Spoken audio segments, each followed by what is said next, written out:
அன்பிலும் உயர்ந்தது கருணை. அன்பு தெரிந்தவர்களிடம் செலுத்துவது, கருணை தெரியாதவர்களிடமும் காட்டுவது.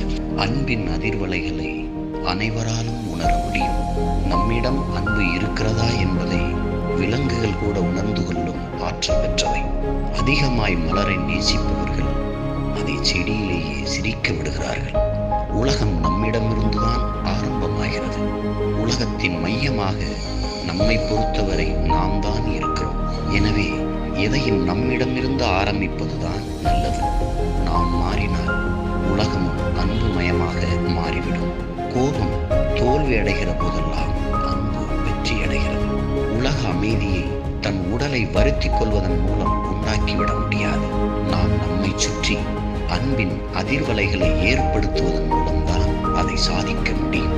அன்பு விதையைப் போல மென்மையாகவும், கோபம் கல்லை போல கடினமாகவும் இருக்கின்றன. ஐயா, இறை அன்பு.